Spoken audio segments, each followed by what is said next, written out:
Thank you very much, Mr. Speaker, and thank you to members of Parliament for, all in all, a very good debate about a very difficult time in the history of St. Lucia. So, Mr. Speaker, as usual, I will attempt as best as possible to respond to some of the questions on members of the other side have presented, and then we'll attempt to also wrap up and conclude the appropriations bill for 2020-2021. So, Mr. Speaker, let me first deal with a continual issue that keeps coming up. And if one really, Mr. Speaker, had to stand up every single time that members on the opposite side were saying something erroneous, I would find myself literally having to, every couple of minutes, rise on a point of order. I really try to hold myself back, Mr. Speaker, on the things that really are blatant, but let me try to address them. So the first one that continues to be a recurring decimal, regardless of how many times that we explain it in the House, but I've learned that we will continue to explain it because it takes some people a little bit longer sometimes to understand the details of the issue. So the first one is really the HIA, Honor International Airport. And for members on the opposite side to suggest even for 1 minute that based on COVID that this somehow has exposed the deficiency or the weakness or the poor judgment on the government's part of changing the mechanism. In fact, it's done quite the opposite, Mr. Speaker. And how is it we can say that? The proposal that was being submitted,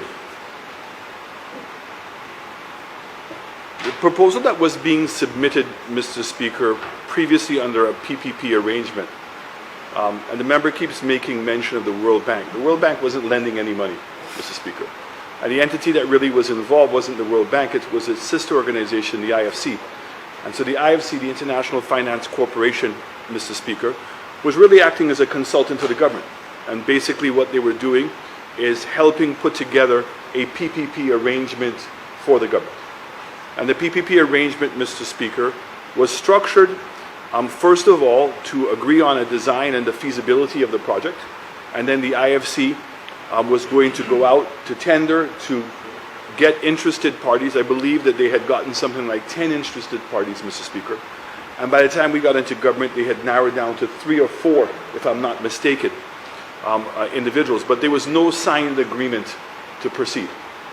So in fact, where it was at was the discussion as to how much the tax was going to be. So first of all, members on the other side continue to try to convince people that somehow somebody was just going to come and give us an airport. That's the furthest thing from the truth, Mr. Speaker. The money to fund the airport was coming from the airport tax. And the cabinet had already agreed in principle and had given the former Minister of Infrastructure, who is now the leader of government and business, the authority to proceed based on $55 or $65. I thought it was 55. The member corrected us and said it was $65. And so where was that $65 coming from, Mr. Speaker? They, in essence, were taking the $25 that currently was being collected by SLASPA. So $25 of every passenger goes into SLASPA to be able to fund the operations of SLASPA. And that makes up, if I'm not mistaken, a member from Castries North, if I'm not mistaken, it's like 55 or 60% of the operating revenue for SLASPA comes from that $25, Mr. Speaker. So they were going to take that $25 away from SLASPA and add another $35 or $40 to it and assign that money now to the PP partner. So whoever had emerged as the partner, in essence, what they were going to do, Mr. Speaker, is to take the airport and all of its surrounding properties, put it into the private partnership. We call it an SPV, a special purpose vehicle. that would have been controlled by that outside entity, and they would have assigned $65 of the airport tax revenue to them. So it would have been the $25 that was being collected by SLASPA, and then an additional $40. And they were assigning it and giving them a concession for 30 years. So it means that for 30 years, the $65, regardless of how many passengers would have come in, right, would have continuously gone to that partnership. What was surprising to me in the agreement, that there was absolutely no commitment as to exactly when they were going to start to build the airport. Because the monies had to accumulate a certain amount in order for that private partner now to agree to go ahead and build the new airport terminal. And while they were working off the basis, Mr. Speaker, of the design that was being used. Now, where's that design come from? While we were in government during the Stephenson King administration, a company called Harry out of the U.S., accompanied by an input by American Airlines, Mr. Delora's office, helped us in coming up with the design. And when the government took over in 2011, they ended up buying that design from Harry. So the design then became owned by SLASPA, and that was the design that was used for the assessment by the IFC group. But there still was not a commitment by the PPP partner that they were going to use that design, or they were actually it was going to be that big, or it could have been bigger. There was no indication. And I remember very clearly attending a meeting, because the IFC and the World Bank require that the opposition is always involved. And they came to us and asked us for our input, and I remember very clearly at the meeting stating at that time is that one, the opposition, which was us at the time, were going to be very supportive of an airport being built. We felt that we needed a new terminal, and there would be no objection by us on that regard. Two, we didn't care who was getting the contract, and if it was going through the government's, the World Bank's and IFC's procurement process, that was fine by us. The only issue that we had at the time, Mr. Speaker, was what was the purpose of the partner? What were they bringing to the table? So when we talk about leeches, that's the word that was used. Leeches. That's the term that was used, Mr. Speaker. That a third party was coming to get ownership of our airport for 30 years. They were bringing no money to the table. All of the money to build the airport was coming from whom? Was coming from the government. That's where the money was coming from. So the tax money that was being earned off of the passengers coming in, which we could have been collecting ourselves. We should have been collecting ourselves, Mr. Speaker. So in fact, if the former government, when they came in, had left the tax in place, that we had left the $35. In fact, by the time they were ready to build the airport, which was certainly the end of their term because they took their time, they would have collected over $200 million. And if the airport terminal was going to cost $400 million, it means that they would have already had half of the money. They would have only had to borrow $200 million. But you see, because of politics, and that's the difficulty, is when you have a leader or a group of leaders that make statements in opposition, when they get in and they find that the facts are different, they don't have the strength, Mr. Speaker, to admit they were wrong. And what did they do? Because they made a campaign promise they were going to take off the tax, they took off the tax. And so the fact that at the end of 5 years, they could not start the airport, Mr. Speaker, they only have one person to blame. Themselves. Nobody else. And so what's the difference is when we came in, we met with IFC, and when they explained to us and we understood clearly that the third-party person was bringing no money to the table, Mr. Speaker, and they were going to be using only the state's monies that are being gained by the tax. We asked ourselves, why would we do that? And when we met with the Taiwanese became very interested in lending us a development loan. So what is that loan, Mr. Speaker? They have lent us $100 million for 20 years. The first 5 years is a moratorium. So what it means is we don't pay any principal payments for the first 5 years. And all we pay for the first 5 years is the interest, and the interest is 1.5% plus LIBOR.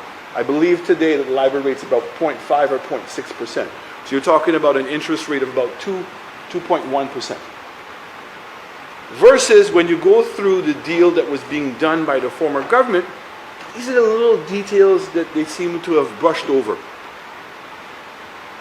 That the developer was going to lend them the money to do the development at 6.5%, if I'm not mistaken.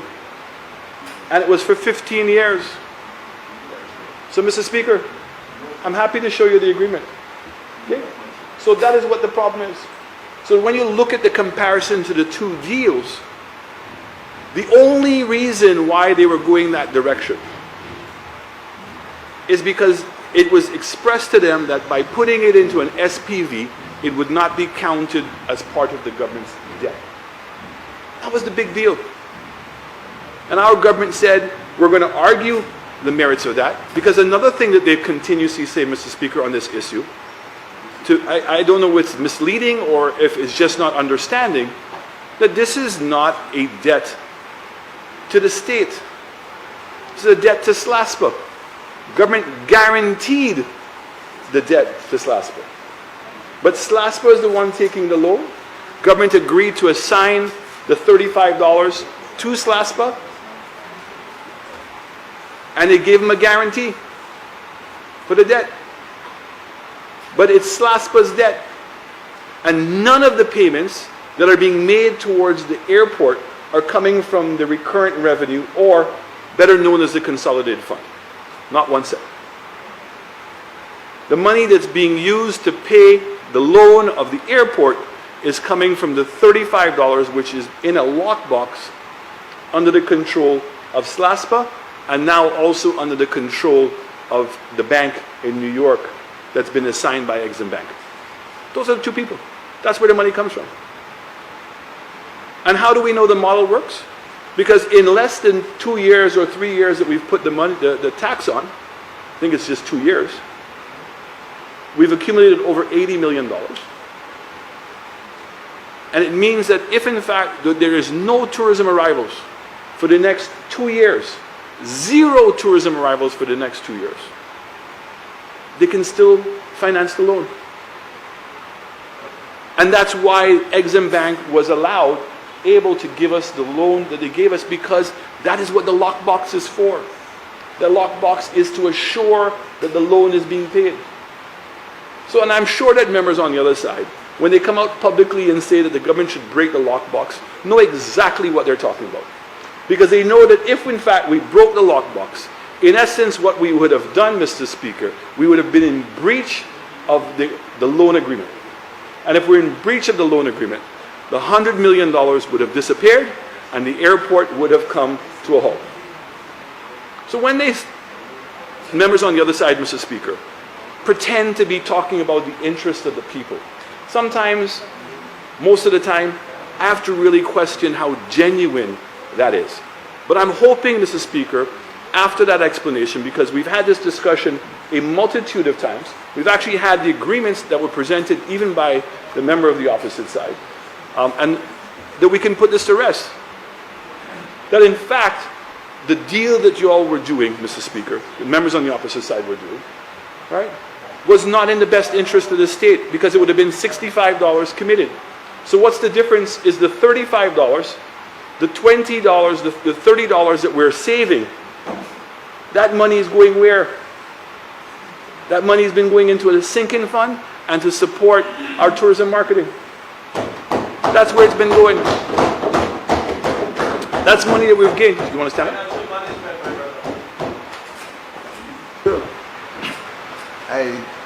would not like to disturb the Prime Minister, but the Prime Minister should give all the facts on the agreement that he speaks to. There are a few cogent points that he left out. Number one, there is a share of the gross revenues in that agreement. Every cent that is collected on the airport, the SLASPA will have got a share of the gross revenues before tax, gross, before expenses, number one. Number two, there has been no PPP partner had been chosen. What the Prime Minister is talking about is a draft agreement where there were 3 interested parties. One of them had pulled out, and there were 2 more, and the discussion were being held with them. The concessionary agreement that he's speaking of, it has a few points that he's left out. Probably he may have forgotten. Number one, share of gross revenues. Number two, there will be no tax incentives for the developer, so there will have been no waiver of any duties. Number three, there was a share of profits.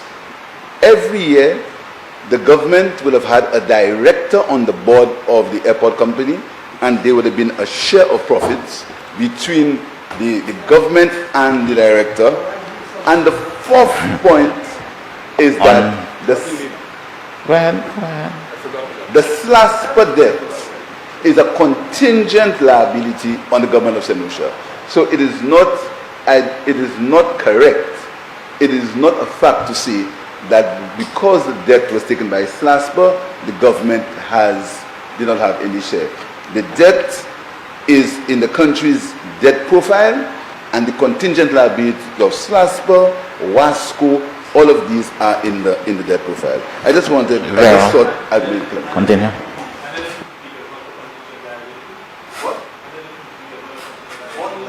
Under the PPP, as far as I know and as far as I've read, it is not on the Honorable member, between the two of you.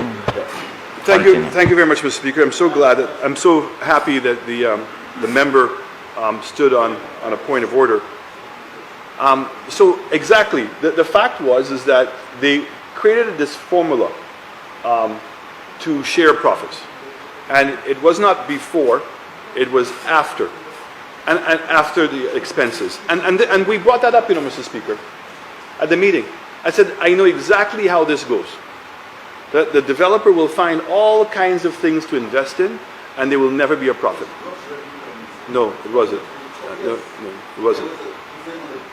It wasn't a gross revenue. There was Continue, Honorable Prime Minister. There was a fee on the gross revenue, but the profit sharing was on the profit. Okay? And so at the end of the day, Mr. Speaker, it's a bad deal.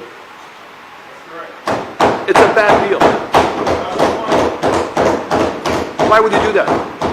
And the fact is that the World Bank and the IMF have come back out and said whether you had it in a SPV or not, it was still going to be considered a contingent liability because of the investment asset you were going into, which was a critical asset for the state.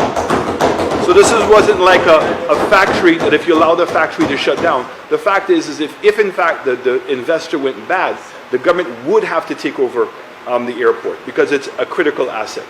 So there was no savings in that regard. So it was a condition. So the fact is that, Mr. Speaker, it was a bad deal. And I think that the fact is that we're only giving $35. The other part of the deal is that once we've paid off the loan, then the lockbox goes away and all the money starts coming back to us. And if and hopefully when we get back on pace, we believe that we can pay off the $100 million in a short time.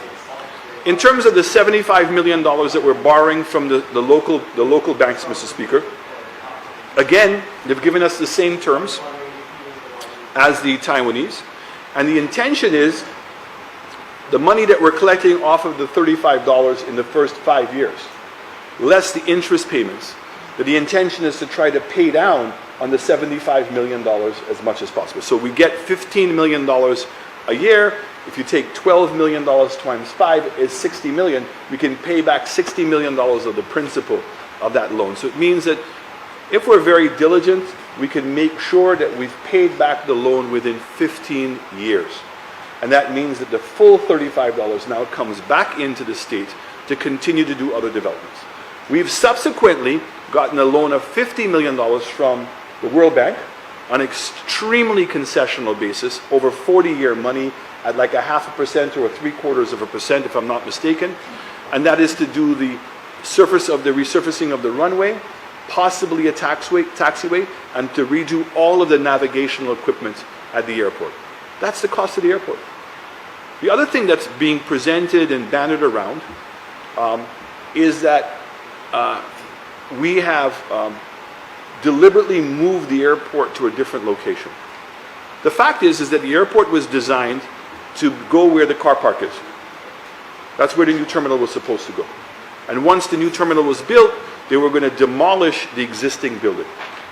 And then when we started entering into discussions with the possibility of doing a home port facility with the cruise ships, well, we said, look, and given the congestion at the airport, to be building a new airport behind it, we looked at going laterally at the bottom of the Kakabeth. So to the right of the bottom of the Kakabeth. And that now gave us the opportunity of building a new airport terminal, isolating it away from the existing terminal, and then when it was completed, was to convert the old terminal now into our charter terminal.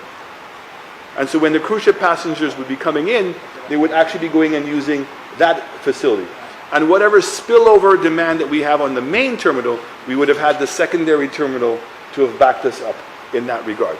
So we felt that for the next 15 years was a much better plan than where we're going. And since then, we've now been in negotiations with the US government, which was a benefit of being in the Lima group, to get a pre-clearance facility. And a pre-clearance facility means that St. Lucians and tourists who are here, when they check into the airport, like they do in Toronto, like they do in Bermuda and Nassau, you check into US and Customs Immigration here in St. Lucia. So it means that when you arrive into the US, you arrive as a domestic flight. So it means you don't have to go through Customs Immigration in Miami. You don't have to go and pick up your bags. You literally arrive into the departure terminal itself, and as if you're flying domestically within the US. These are the things that we've done, Mr. Speaker.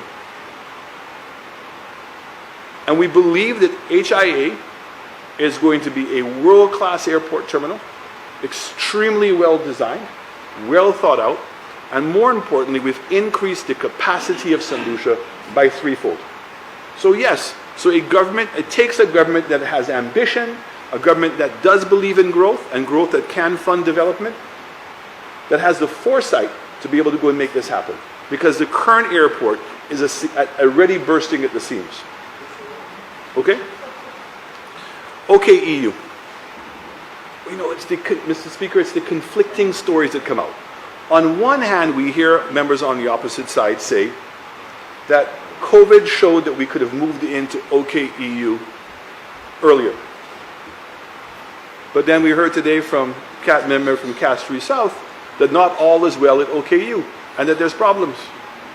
If I'm not mistaken, when we came to this house and we indicated that we were going to have to move into OKEU, we said we're moving in prematurely. We said that the air conditioning system is giving problems.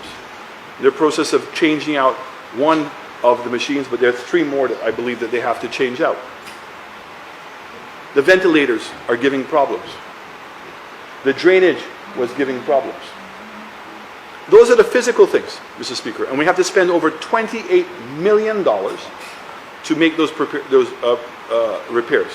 And that $28 million came at the worst time, because we've also got all of the other COVID expenses, and we're, for the last 2.5 months, attempting to negotiate revenue to make up for the significant shortfall there's been in tax revenue. And it's been a problem. But here's how far back we can go to show the problems at OKU. When we came to this house and we were in opposition and we debated the Millennium Heights bill, I think many of us here remember that. I remember I was sitting up in the corner in those days, being ridiculed that I would never be in the house. at every moment. And what the bill did is it took Victoria Hospital and made Victoria Hospital part of Millennium Heights. And I think what the intention was for the individuals at Victoria Hospital were supposed to be transferred to OKEU. And we came in, we made that amendment in terms of how the secondment process would work. But what happened is that when they passed that bill, what should have happened immediately is that the Millennium Heights board, like the St. Jude's board, should have been appointed. So you now have a quagmire, in that you have the workers at Victoria Hospital, who by now legislation were no longer working for the government. They were now looking for the Millennium Heights. And that transition never took place. And one of the problems that we have confronted, Mr. Speaker, is in moving into OKEU, the Millennium Heights board was not put in place. The job descriptions and organizational charts of the Millennium Heights has not been formalized. And therefore, the individuals who are currently at OKEU have never been given contracts to be at the Millennium Heights.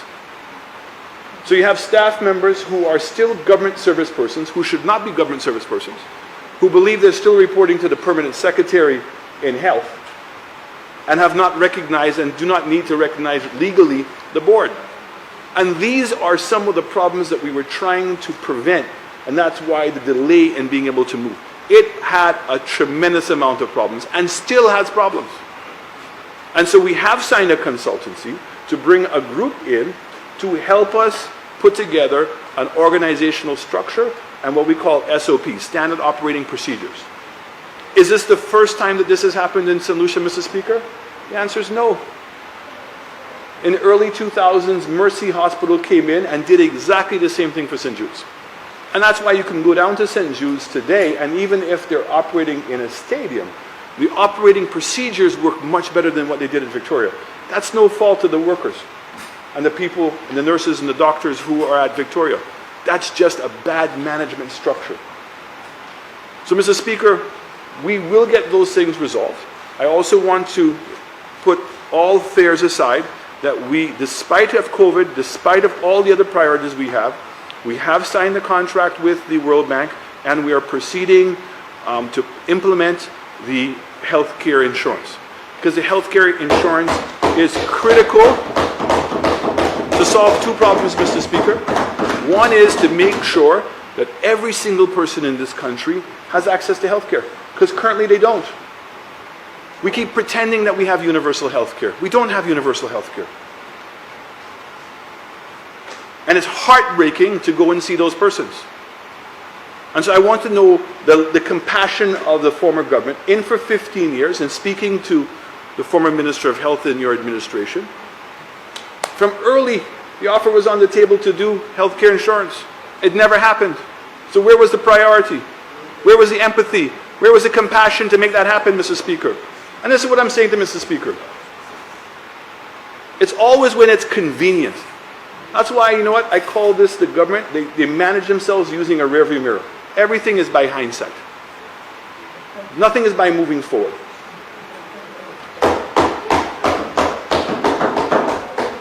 So we are committed to healthcare insurance, and healthcare insurance is both for the more vulnerable persons in our society, but also to pay for the operations to have the hospital run properly.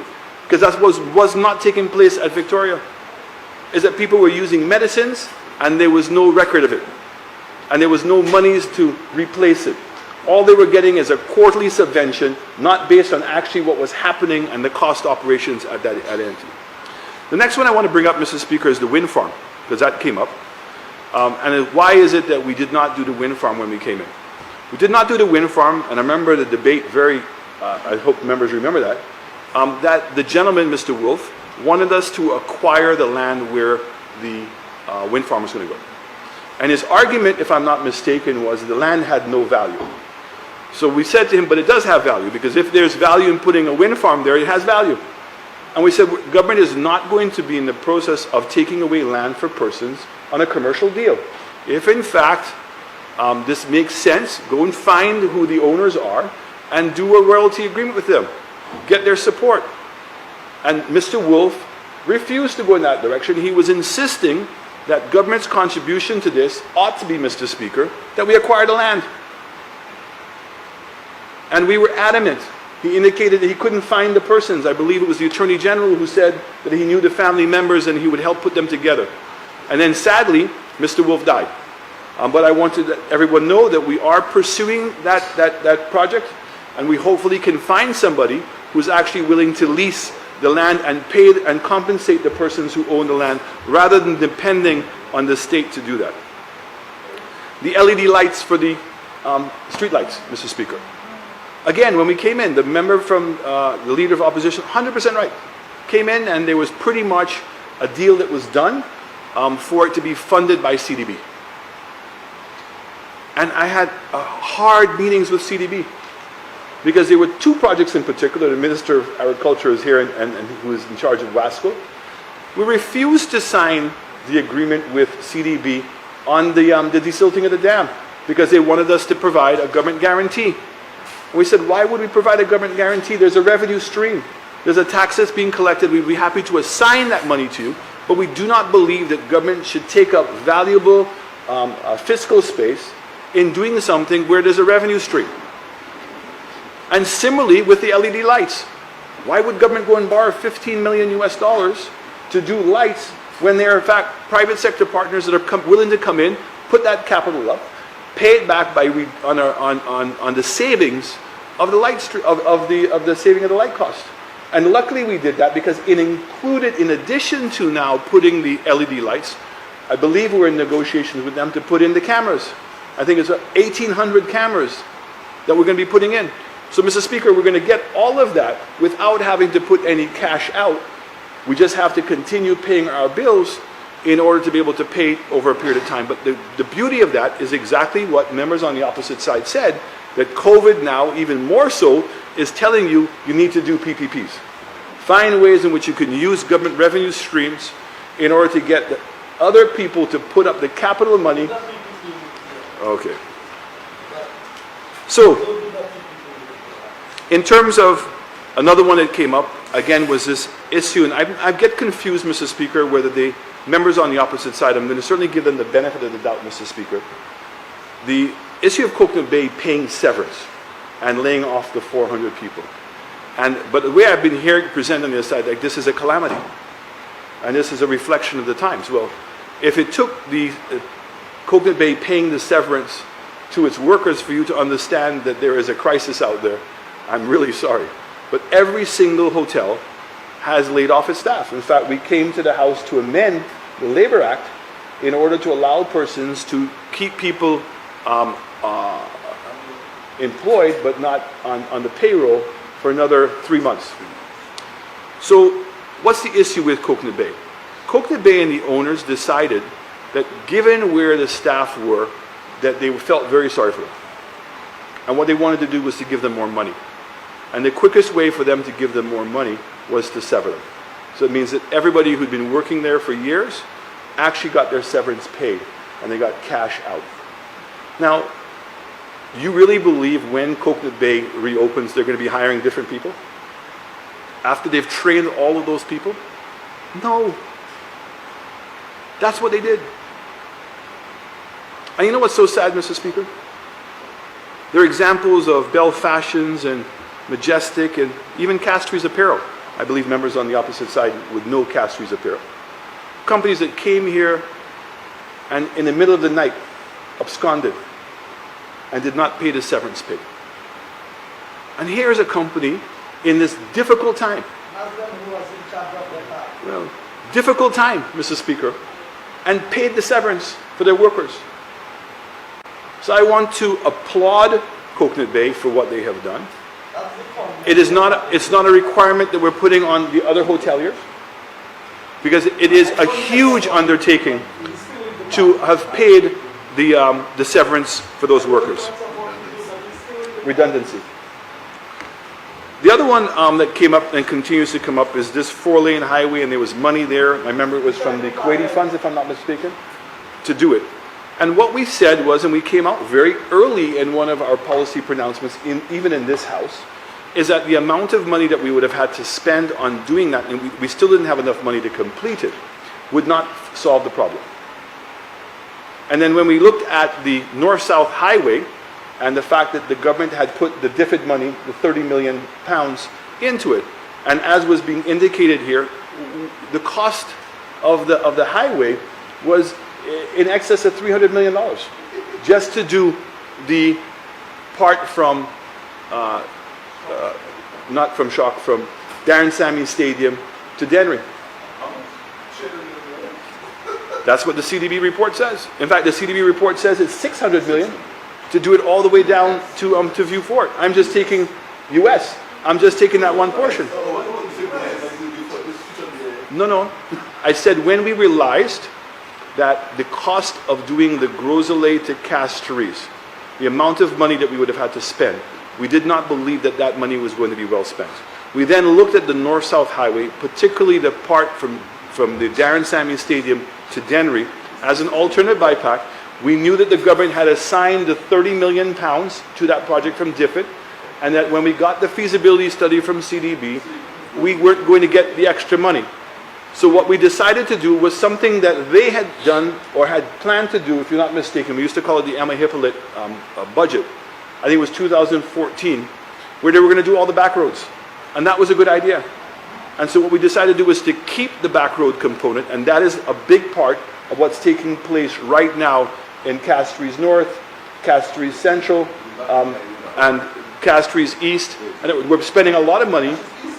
Yeah, your Bocage, everybody, a whole bunch of roads that are being done over there. So, Mr. Speaker, we have signed an MOU with the Canadian government, with a company called Dexter, if I'm not mistaken. They're currently doing the runway in Barbados. They're a huge road developer in Canada, to look at the feasibility and see how we can possibly find the funding. We've agreed in principle that we're prepared, some of the remaining monies that we have from the airport tax, to assign it to that particular project. So hopefully within the upcoming months that we'll have some more information on that particular project. The other issue that came up, Mr. Speaker, is National Trust. Look, I think National Trust plays a very important role in the development of St. Lucia. And I certainly don't have any issues with National Trust. I have had several meetings with the National Trust. I do have concerns in terms of how they manage their resources. I did have concerns. I made those concerns known publicly in terms of their priorities and the development of sites, because I think there's a clear conflict in being a conservationist and developers of sites. But clearly, I think you can say the National Trust is a decent conservation advocacy group, but they are horrible at managing their assets. They just have not been able to develop them and create any kind of appropriate revenue streams. So we had the confrontation with regards to the dolphins. Again, I'm still perplexed. Came in, the former government had approved 2 dolphin sites, Mr. Speaker. One in Anjabet and one in Rodney Bay. In fact, they had acquired land in Anjabet and had given incentives to the developer up north. When we were asked to do something at Pigeon Island, we sent it to the National Trust. And the National Trust went on a charade. But why am I surprised? Look who's on the National Trust. What's Calix George Jr.'s role? What's Alison Gajada's role? What's Peter Foster's role? What's Renee's role? What's Richard Frederick's role? Who are these people on the trust? Yes, he's on the trust. He was at the last meeting. I don't know, I'm asking. I'm just saying to you, when I went to the meeting, at the trust meeting, that's who was there. And now has become one of the greatest advocates of the trust. So, no, I'm not mentioning names. I'm deliberately mentioning names. You have Jimmy Fletcher. So what I'm saying to you is, how these same individuals who sat, some of them in cabinet, who were close to the government, who knew about the dolphin park, all of a sudden now take a completely opposite position. But the most shameful one right now is the one that's taking place at Cabot. And I'm amazed that members on the other side have not stood up, because when they were in government, they're the ones who supported the Raffles project. The Raffles project had started. Jack Nicholas was down here. Golf course was being cut. Properties had been sold. It's the exact same land and it's the exact same development. Exactly the same. It is exactly the same land. There's no, absolutely. It's exactly the same land. Nothing is different. Nothing is different. They bought it in receivership, so how could it be any different? If they bought it in receivership and they bought the plans, they bought everything. Okay? And so the EIA that was already done, it was already approved. And then now, Mr. Speaker, they come and they talk about archaeological society. I'm going to get to that. Archaeological dig. So in 2009, Mr. Speaker, under our government, under the Stephenson King, Gaspar Chalmine was your Minister of Culture and invited an American group to come down to Honorable members, to do an archaeological dig, Mr. Speaker. And they found some bones. And it was properly documented by 2010, 2011. The caring government of the Labour Party came into office. honorable members, The ones that are concerned about patrimony and heritage tell you all these wonderful things. Right? And what did they do? They leased the land where the bones were to a person who put a shop on it, and exactly where the bones are is being used as a car park. And pictures now being sent out as if this is on the same lands at Cabot. But this is the problem, Mr. Speaker. These things are difficult enough, and again, what you want to do is to compromise the private sector coming in. But I guess you may think that he's a leech. Here's a gentleman who has been successful all around the world, that his golf courses are ranked in the top 50, 3 of them, coming in these hard times to put this development together, a private sector development, not even government land, to put this together. But no, the opposition won't even stand up and defend him. They're happy for people to be making the noise and to prevent it from happening. And then what? Bring up like there's something that has been done, perpetuated, that illegal, immoral. NIC invest pensioners' money in St. Lucia, in government buildings, in land, and in investments overseas. In fact, he knows there's a certain amount of money they cannot invest in St. Lucia. They invest in bonds in the region, they invest in bonds in the US, they invest in bonds in Europe. And so what would they do? They choose to invest $10 million US in it's not just a golf course, it's a hotel and real estate development to put St. Lucia on the map when it comes to golf. That's what they were doing, investing in the people of St. Lucia. And then guess what? We're making it out to be that they've done something wrong. Guess what they did? They paid for the land, they have paid for all their developments, and they mortgaged the land. So NIC has 400 acres of land that today is valued at $30 million US. And after the golf course is built, but take it yourself. Oh, well, that's, Mr. Speaker, the member says, who believes me? The fact is, you can take 400 acres. He knows how much land cost at Kappa State. Okay? He can have Kappa State. Right? And that's what the Mr. Speaker, on a point of order, can I just ask the Prime Minister to make available to us the documents that show the figures that he's quoting? He's the Prime Minister, he's in Parliament, he's making statements, and Mr. Speaker, the rules of the House are very clear. When ministers are citing official documents and figures and sources, they should make it a document of the House. I am not a minister, I'm not a minister. honorable member Ancillary, Serious. honorable member, he's standing on the point of order. So can you ask the Prime Minister to make available to us the documents, so when he says it, I can believe him now?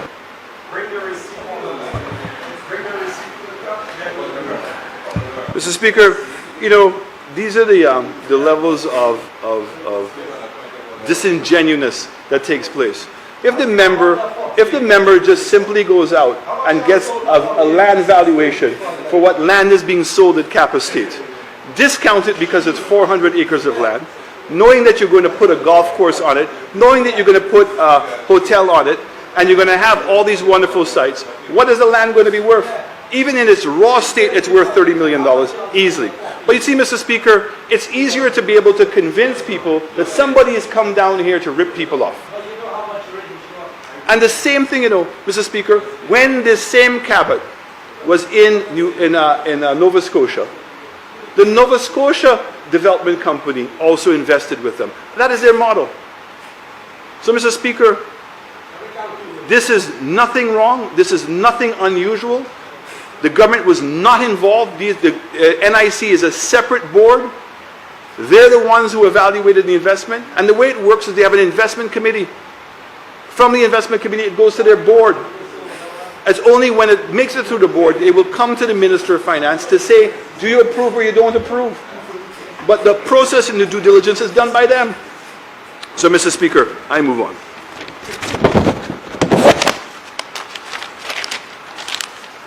Impacts. Member from Vieux-Fort South rightfully said, the Prime Minister doesn't appoint the DPP, but the Prime Minister can push to make it happen.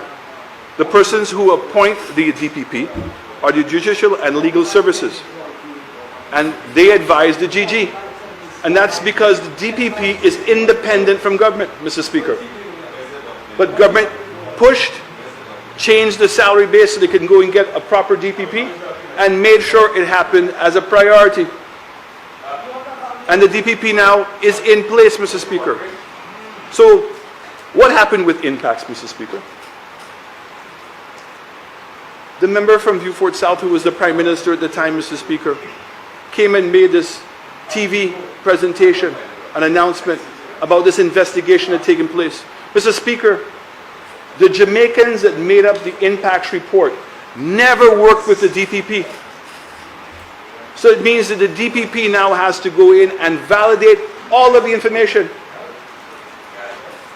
So to take the report and don't even supply any of the evidence, Mr. Speaker, and give it to the DPP's office. That's why the DPP wrote and said, I can't do it. You have not given me the resources to do it.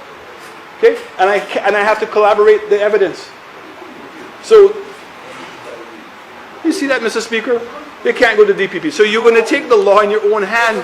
Member from Castries East. Sir, you must follow the law. You can't write the laws yourself. You can't change them to suit you. The fact is that the DPP is the person who is going to prosecute the case. There has to be an investigator. But the investigators, you cannot take them from outside St. Lucia, have them have no interaction with the DPP, no veracity as to whether the evidence that they've collected is any good. So guess what? The new DPP had to come in. We now needed to have to put money in place to do what? In order for him to go and do... But Mr. Speaker, they're saying 4 years. What we promised to do was an investigation, and we did it. And the investigation said that there was no evidence that was admissible, and that we would have to make the resources available to the DPP in order that he can have an investigative arm to be able to do it. And that's exactly what's taken place. And Mr. Speaker... Honourable members, continue, Honourable Prime Minister. I have used my... And take note that you have 15 minutes in which to complete. 15 minutes? Yes, sir. Ask for some more time, please. You put it to 10.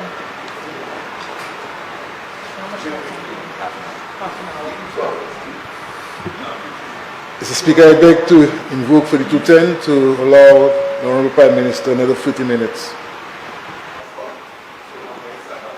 Honourable members, the question is that standing order for the 210 be invoked to allow the Prime Minister an additional 40 minutes in which to complete his presentation. I now put the question. As many as are of that opinion say aye. Aye. As many as of a contrary opinion say no. I think the ayes have it. The ayes have it. Thank you very much, Mr. Speaker. Thank you, members. We talked about the courthouse and the police station. From day one, we've said 2 buildings on the same location. A simple thing, Mr. Speaker, that when you bring the prisoners to the Court of Justice, the criminal courts, the judges have been complaining continuously about their own safety. So it's being designed so that the same holding station cells at the police headquarters can also be now used for the courts. But it's a separate building, its own separate entrance, its own separate computer systems. And as was indicated by the member from Castries Southeast, there are a multitude of examples around the world of where this is being done. But I want to say that the final design and the proximity of the buildings has to be approved by the judiciary. And those meetings are taking place. And we'll find out. But at the end of the day, we have done the designs. This is nothing unique. We believe that we're going to be able to satisfy the Chief Justice and her team and what we're attempting to do. In terms of SMMEs, again, this idea that all we're doing is trying to get relief off of rent, Mr. Speaker. We've talked about the 5 million euro that's going into the St. Lucia Development Bank. We've talked about the incentives that we're doing for small businesses. We've spoken about the additional money, I think it was $5,000 to $25,000 being made available through SLDB for small businesses up to 1,200 people. The big thing is to get the economy going. And that's the big challenge, to be able to help all of these individuals. Victimization. You know, the member from Castries Southeast reminded me of the road on what's it called, the East Coast Highway, where the two Mikus were left out. And recently, you know, Mr. Speaker, I had a chance of going to Dennery North, and I went to a place called Austin Hill. And it just reminded me of the same thing, because when I went up Austin Hill, half of the hill, part of the hill is concrete, the next part of the road is dirt, the next part of the road is concrete, the next part of the road is dirt, and I'm asking myself, what's going on? And the people there saying, Mr. Prime Minister, you have to ask what's going on. All you have to do is to check whose house in front of where, and you'll know exactly what's going on. Who builds a road like that? Hummingbird Beach. Project had already started. Members on the other side talk about, victimization, project's not finished, etc. The project stayed there, not one block moved. Who do you think you were hurting? United Workers' Party? That's who you think you were hurting?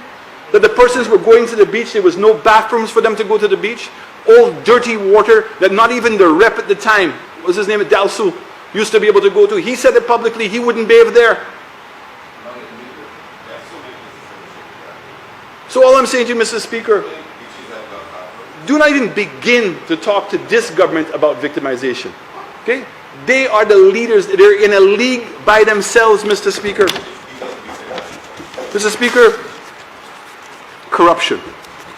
You know, Mr. Speaker, the member from Castries East, who is now the leader of the opposition and political leader of his party, has on several occasions made statements that corruption and good governance is going to be one of the pillars and mainstays of his administration.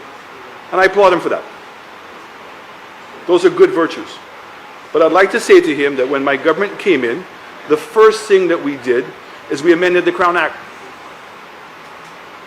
But you see, I don't expect them to remember that, Mr. Speaker, because they had already walked out. And that had become a common practice with them. Right? Whenever they don't like it, the way that things are going, they walked out. But the day that they walked out, we passed that. What was the importance of that? Was we changed it so there could be no statute of limitations on any form of corruption by government officials. From that day on, it wasn't made retroactively. From that day on.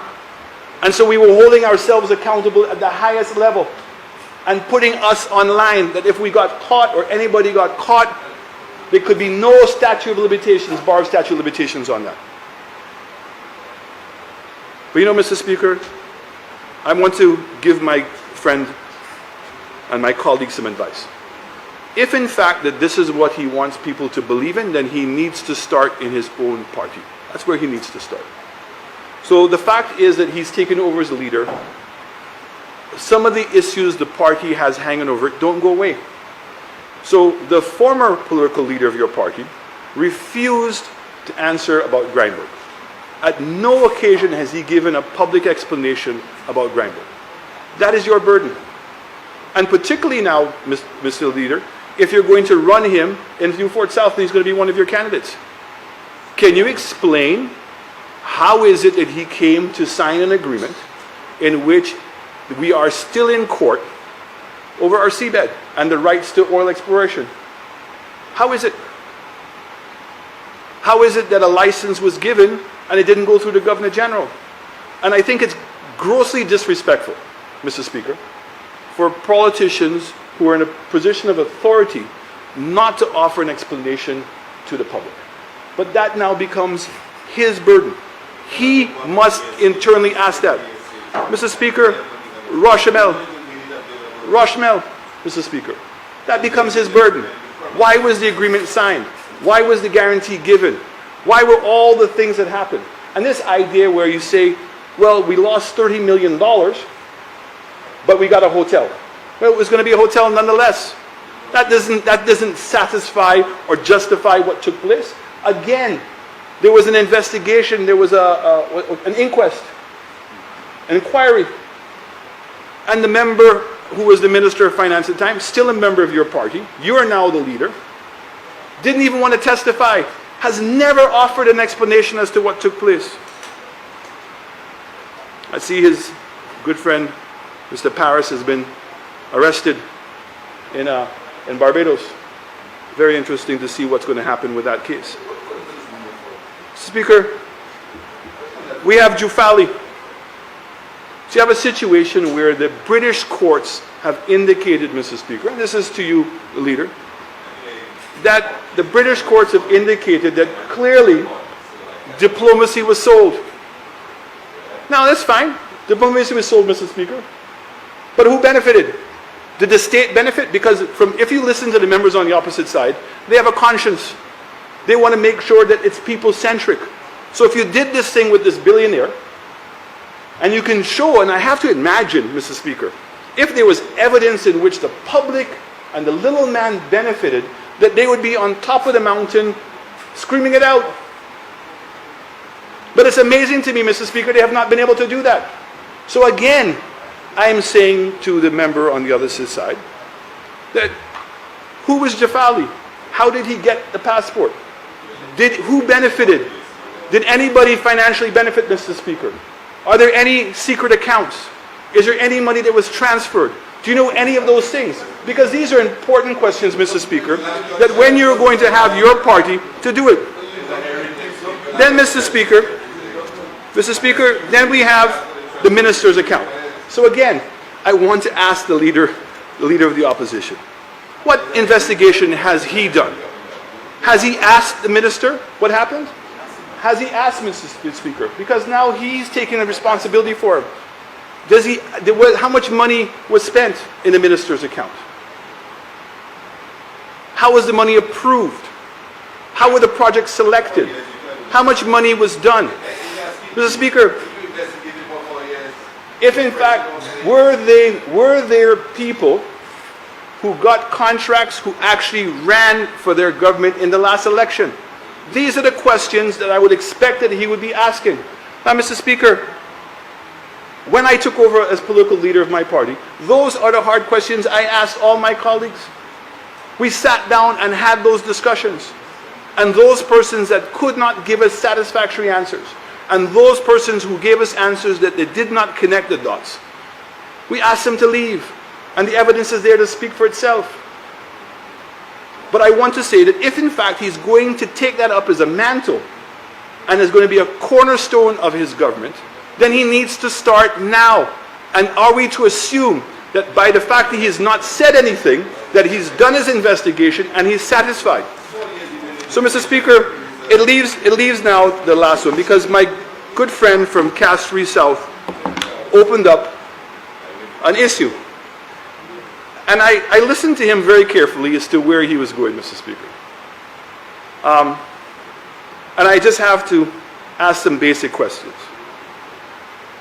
He said that the car belongs to him and that there's a witch hunt. So if that is the case, Mr. Speaker, is it true that the car has not been cleared as yet?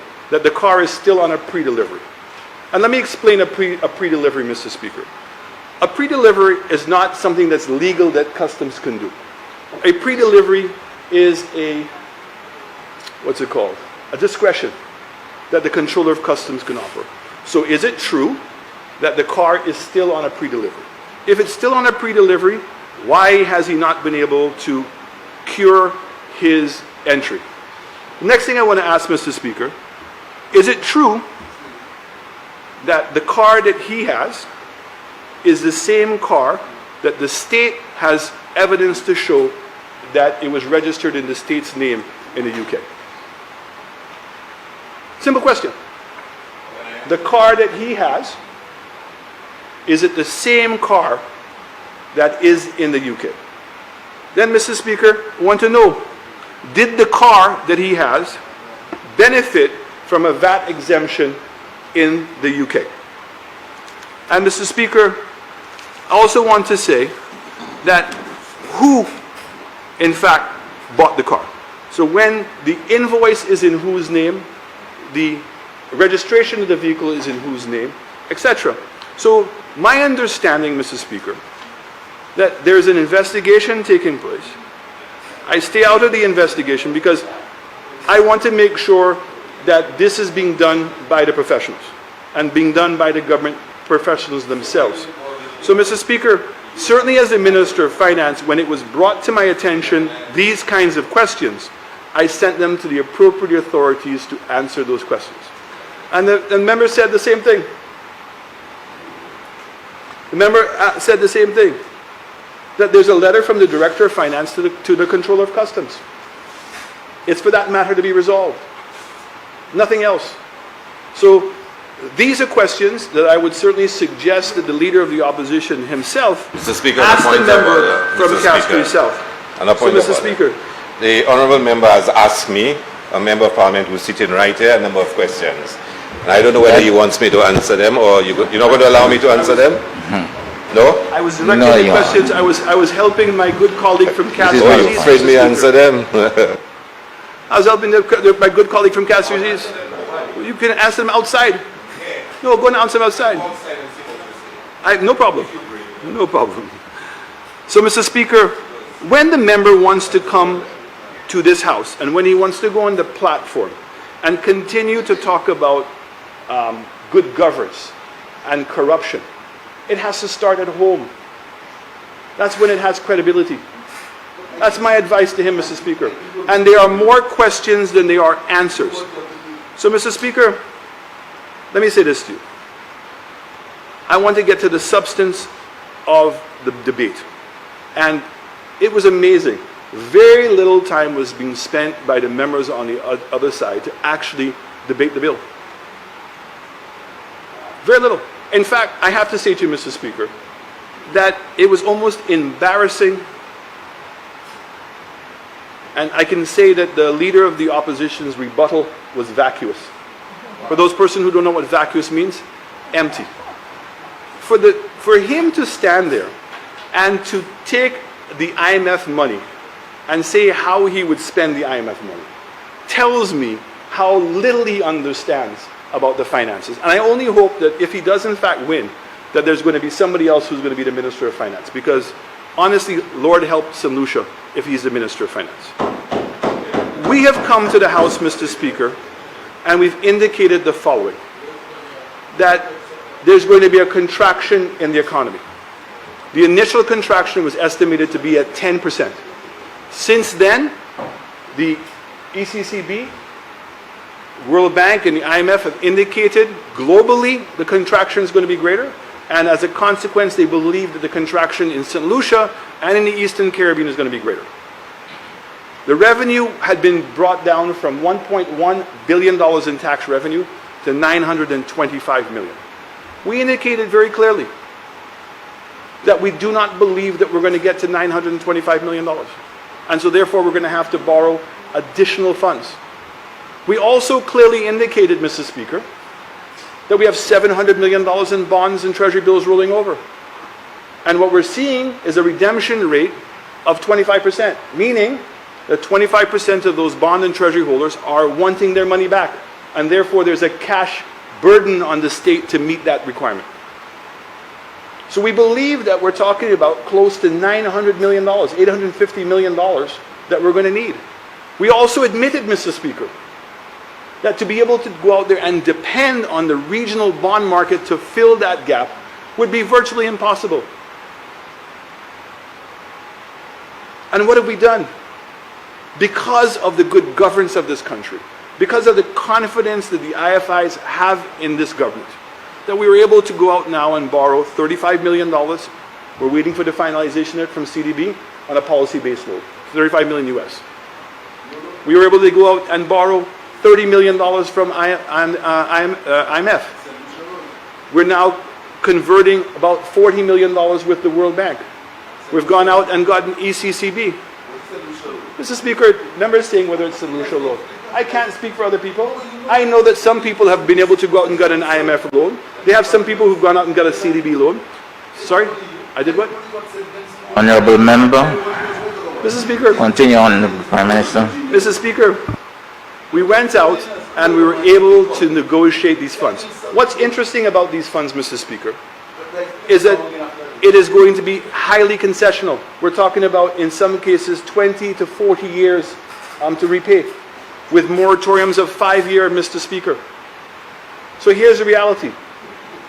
The burden on us to be able to, on our recurrent revenue, meaning on our consolidated fund, in the initial phases is not going to be overly stressful in having to pay for that debt.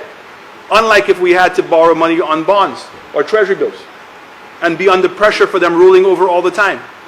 So, Mr. Speaker, what we've been able to achieve is go out and get these monies and to take the uncertainty of how we're going to fund this year's budget. And we've completely funded this year's budget. We are in the process of finalizing some negotiations with some credit unions here in St. Lucia. We have other institutions that are coming to the table. And I'm confident, Mr. Speaker, that the government is going to be able to meet the budget requirements, revenue requirements this year without having to depend on the regional bond market, as well as being in a position to make sure that we can fulfill all of our debt obligations this year.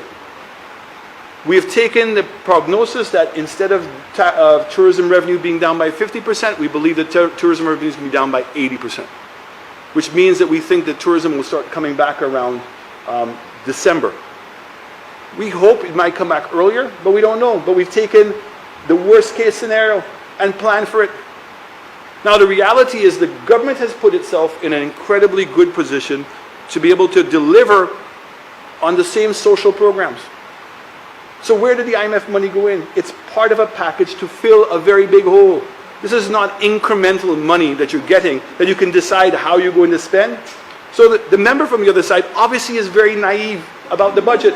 So, Mr. Speaker, the budget is not that complicated, Mr. Speaker.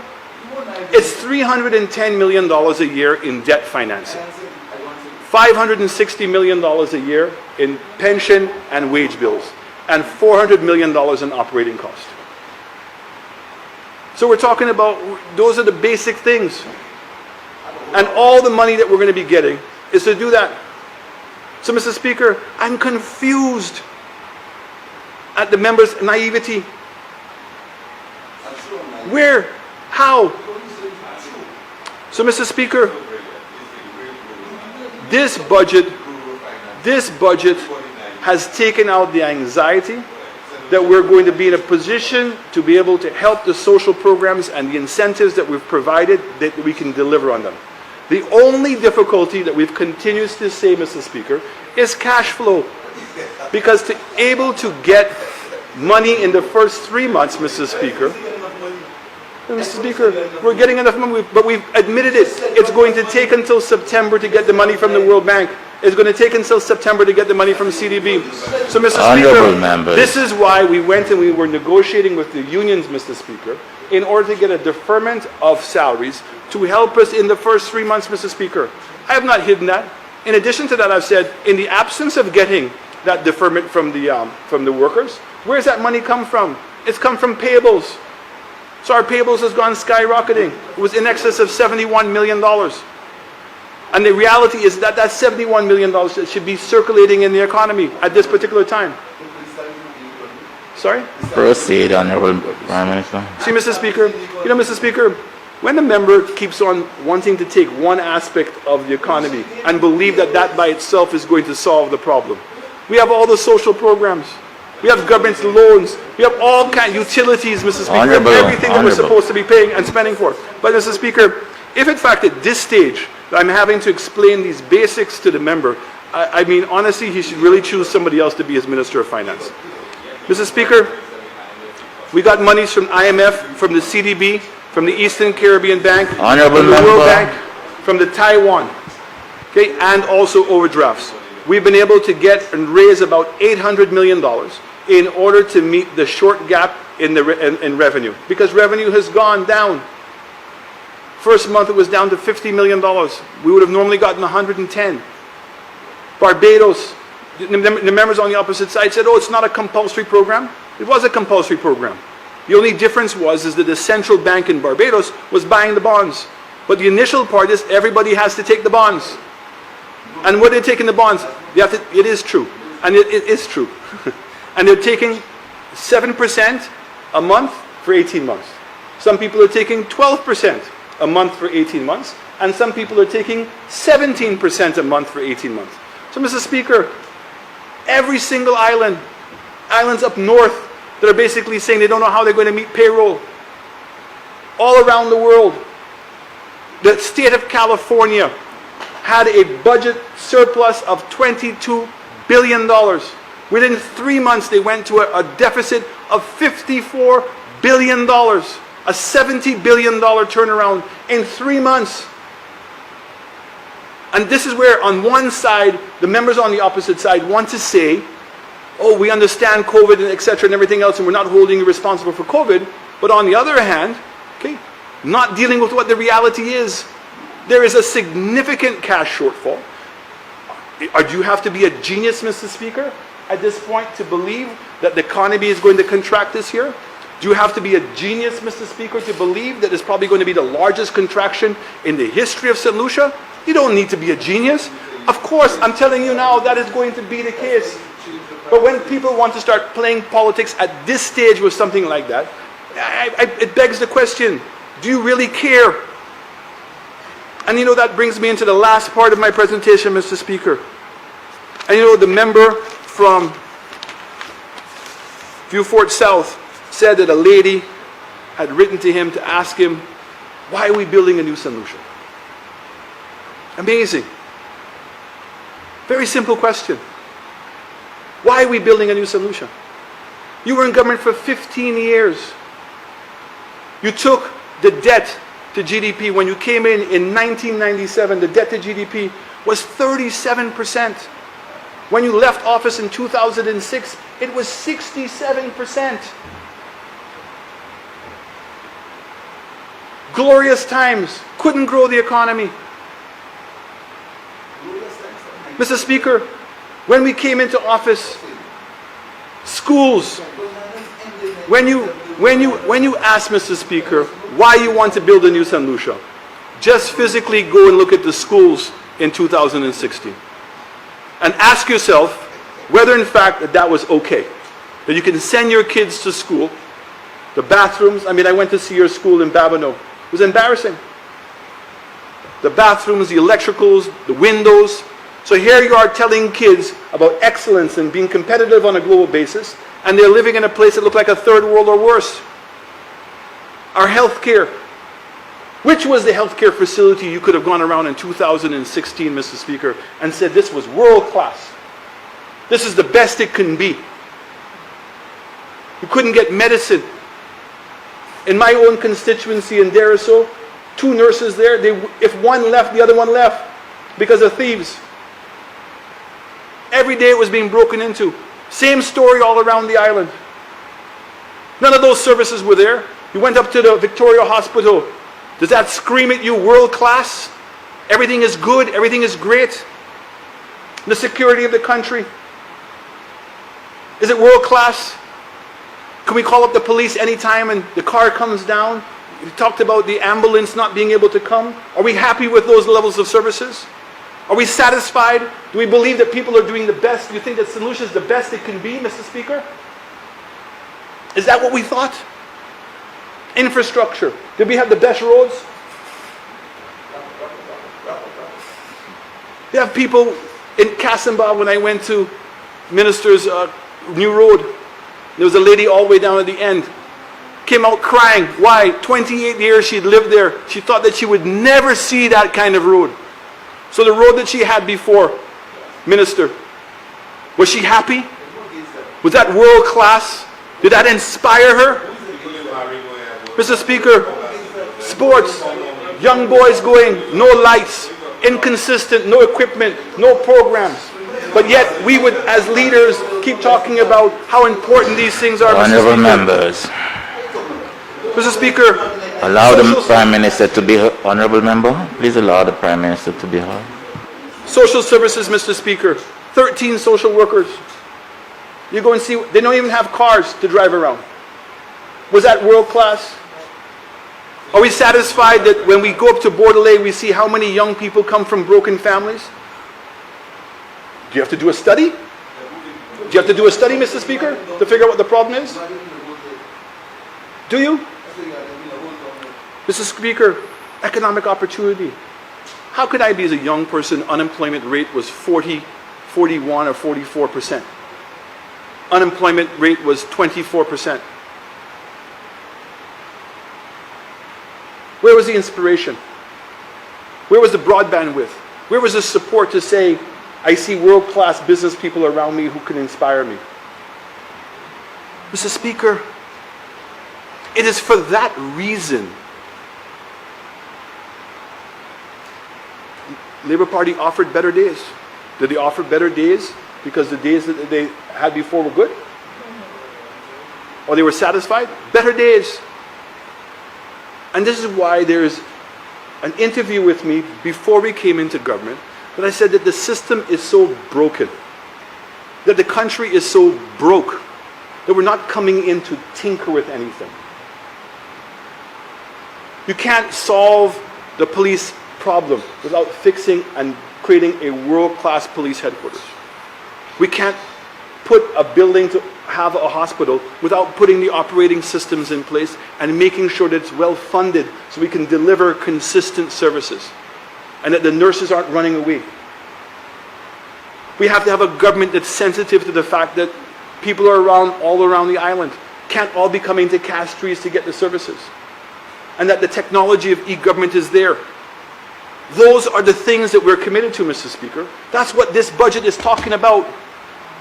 And what I am the most proud about of all my colleagues here today that made presentations, nobody lamented the fact that there's COVID. COVID becomes something that we must overcome, but our commitment to the development of this country remains a priority. That's what it is. And it's a people-centric, and regardless of how many times you want to say that I'm insensitive to those people, I am not. My government is not. Every day my government proves that. Just go down to the Castries market and see world-class what it looks like. Fix up the bathrooms for them. Didn't charge them 1 cent extra in rent. We're now going to finish off the Castries market to where? Make an opportunity for our younger people to have their own shops. When you go around and you see how creative they are, but they're all struggling to find a market. That's why I said we're going to make the Castries market the #1 attraction in St. Lucia. That's people-centric. That's people-centric. Village tourism to diversify the wealth, create opportunities in people's homes. Mr. Speaker, members on the other side, pretend. You must focus on the family. What is the greatest destruction of the family in this island? Is the imbalance of growth. Young people from my constituency who have to go 1.5 hours to 2 hours a day to commute to be able to get a job up here. That's the problem. That's what's going on, Mr. Speaker, in this country.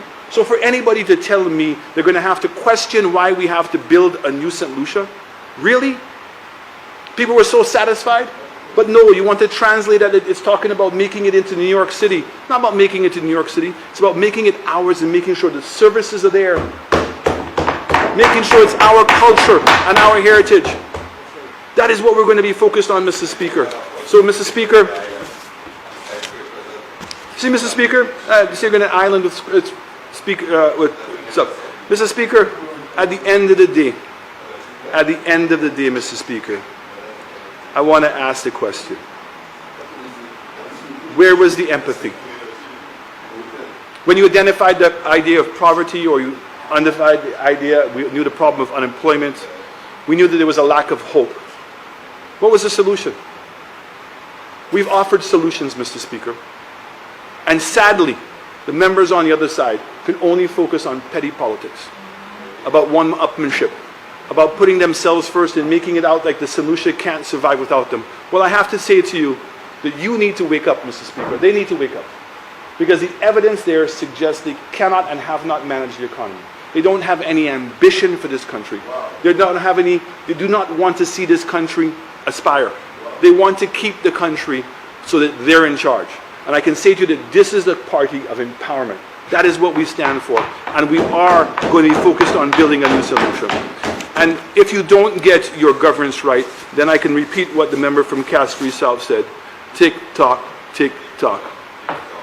Thank you.